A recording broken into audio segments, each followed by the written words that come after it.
It was just two lovers sitting in the car, listening to Blonde, falling for each other. Pink and orange skies, feeling super childish. No Donald Glover. Missed call from my mother, like, where you at tonight? Got no alibi. I was all alone with the love of my life. She's got glitter for skin, my radiant beam in the night. I don't need no light to see you shine.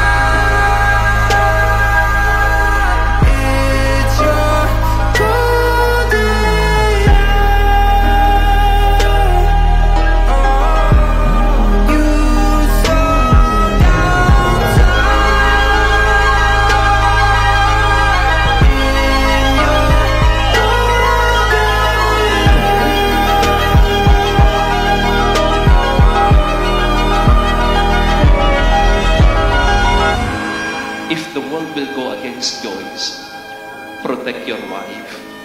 If the world will go against your husband, protect Francis.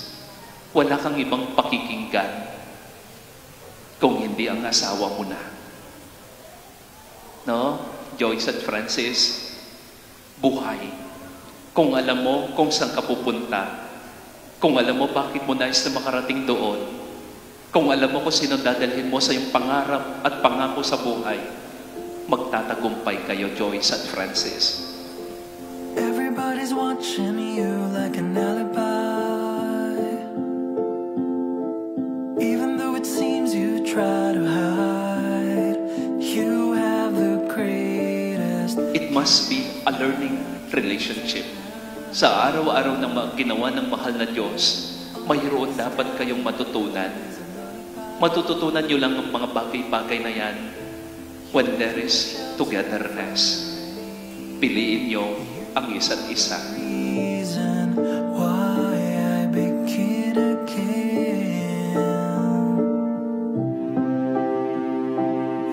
Ano na lang ay congrats on. Masayang-masaya na. Sana kayong dalawa ay lagi nilang maganda pagsasama.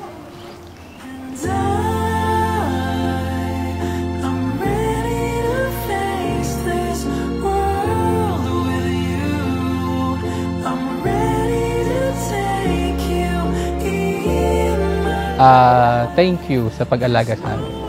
Hanggang ngayon, pagpapaaral, pag-aaruga, hanggang lumaki. Maraming salamat.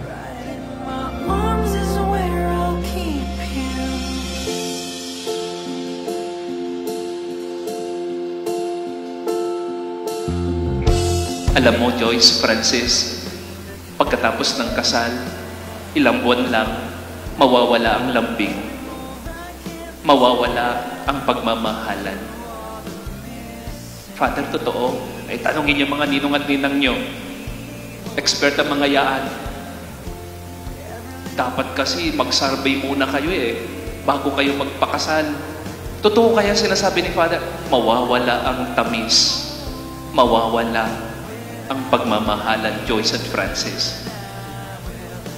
Pero sasabihin ko sa inyo, always choose one another.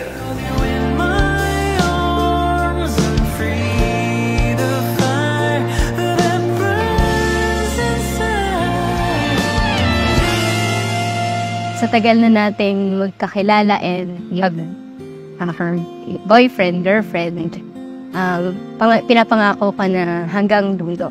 Yung pagmamahal natin, yung pagpapatuloy natin hanggang forever. Una, nagpapasalamat ako sa tagal ng pagtiyaga mo sa akin. Araw-araw, pinipilit ko naman na maging yung pinapangarap mo na lang. At nakikita mo naman siguro yun. At pinapangako ko na nandiyan lang sa'yo habang buhay.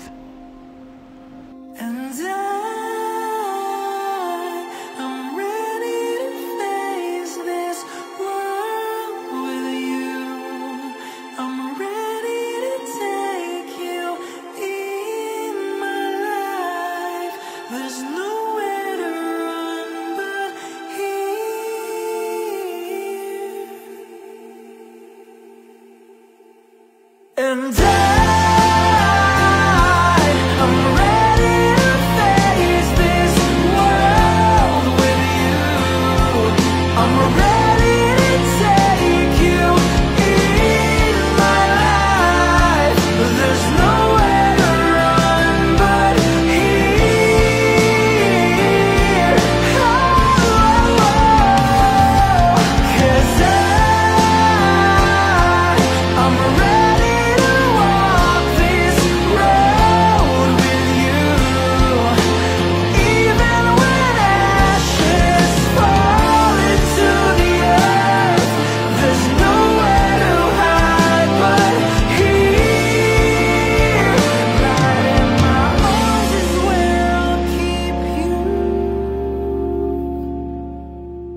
Joyce, tingin sa mata, bukal ba sa iyong loob ang iyong pagparito upang makaisang dibdib si Francis na iyong pakamamahalin at paglilingkuran habang buhay? Opo, Father. Hindi man naririnig?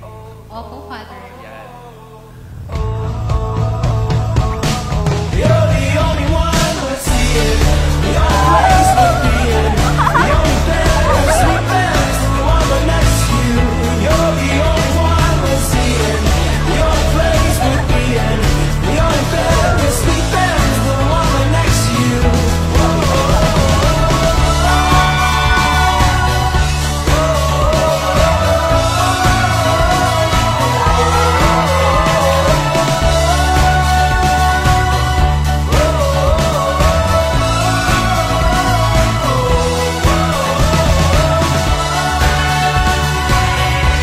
Francis, bukal ba sa iyong loob ang iyong pagparito upang makaisang dibdib si Joyce na iyong pakamamahalin at paglilingkuran habang buhay?